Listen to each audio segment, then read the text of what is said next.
Capítulo 30. Sir William no pasó más que una semana en Hunsford, pero fue suficiente para convencerse de que su hija estaba muy bien situada y de que un marido así y una vecindad como aquella no se encontraban a menudo. Mientras estuvo allí, Collins dedicaba la mañana a pasearlo en su calesín para mostrarle la campiña, pero en cuanto se fue, la familia volvió a sus ocupaciones habituales. Elizabeth agradeció que con el cambio de vida ya no tuviese que ver a su primo tan frecuentemente, pues la mayor parte del tiempo que mediaba entre el almuerzo y la cena, Collins lo empleaba en trabajar en el jardín, en leer, en escribir o en mirar por la ventana de su despacho, que daba al camino. El cuarto donde solían quedarse las señoras daba a la parte trasera de la casa.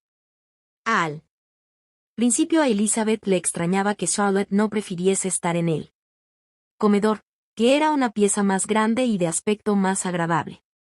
Pero pronto vio que su amiga tenía excelentes razones para obrar así, pues Collins habría estado menos tiempo en su aposento, indudablemente, si ellas hubiesen disfrutado de uno tan grande como el suyo. Y Elizabeth aprobó la actitud de Charlotte.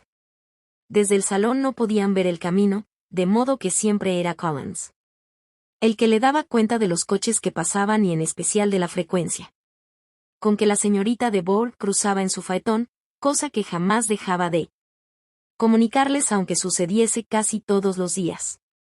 La señorita solía detenerse en la casa para conversar unos minutos con Charlotte, pero era difícil convencerla de que bajase del carruaje. Pasaban pocos días sin que Collins diese un paseo hasta Rosings y su mujer creía a menudo un deber hacer lo propio, Elizabeth, hasta que recordó que podía haber otras familias dispuestas a hacer lo mismo, no comprendió él. Sacrificio de tantas horas. De vez en cuando les honraba con una visita, en el transcurso de la cual, nada de lo que ocurría en el salón le pasaba inadvertido. En efecto, se fijaba en lo que hacían, miraba sus labores y les aconsejaba hacerlas de otro modo, encontraba defectos en la disposición de los muebles o descubría negligencias en la criada. Si aceptaba algún refrigerio parecía que no lo hacía más que para advertir que los cuartos de carne eran demasiado grandes para ellos. Pronto se dio cuenta Elizabeth de que aunque la paz del condado no estaba encomendada a aquella gran señora, era una activa magistrada en su propia parroquia, cuyas minucias le comunicaba Collins, y siempre que alguno de los aldeanos estaba por armar gresca o se sentía descontento o desvalido, Lady Catherine se personaba en el lugar requerido para zanjar las diferencias y reprenderlos, restableciendo la armonía o procurando la abundancia. La invitación a cenar en Rosings se repetía un par de veces por semana, y desde la partida de Sir William, como solo había una mesa de juego durante la velada, el entretenimiento era siempre el mismo. No tenían muchos otros compromisos, porque el estilo de vida del resto de los vecinos estaba por debajo del de los Collins. A Elizabeth no le importaba, estaba a gusto así. Pasaba largos ratos charlando amenamente con Charlotte, y como el tiempo era estupendo, a pesar de la época del año, se distraía saliendo a caminar.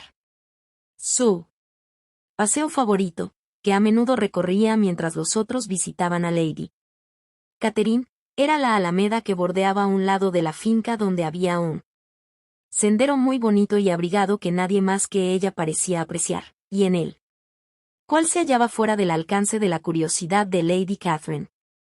Con esta tranquilidad pasó rápidamente la primera quincena de su estancia en Hunsford. Se acercaba la Pascua y la semana anterior a esta iba a traer un aditamento a la familia de Rosings, lo cual, en aquel círculo tan reducido, tenía que resultar muy importante.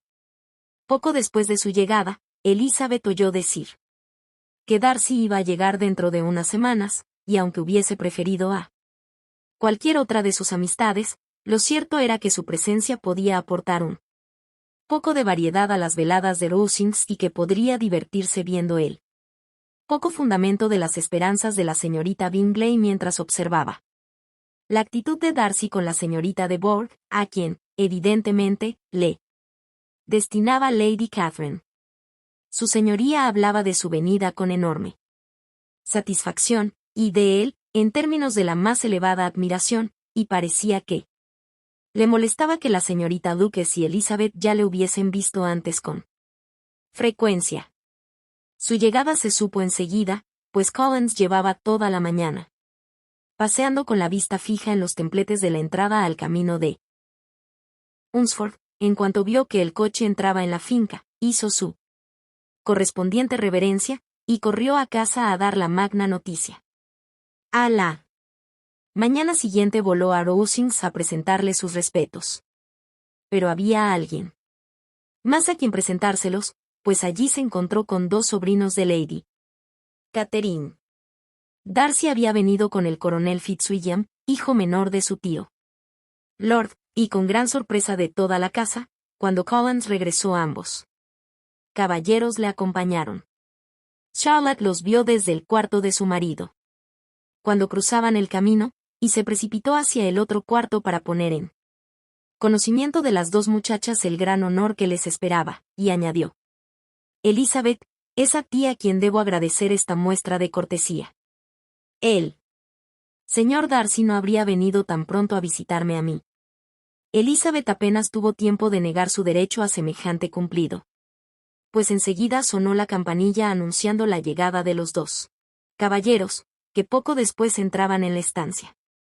El coronel Fitzwilliam iba delante, tendría unos 30 años, no era guapo, pero en su trato y su persona se distinguía al caballero. Darcy estaba igual que en Hertfordshire, cumplimentó a la señora Collins con su habitual reserva, y, cualesquiera que fuesen sus sentimientos con respecto a Elizabeth, la saludó con aparente impasibilidad. Elizabeth se limitó a inclinarse sin decir palabra.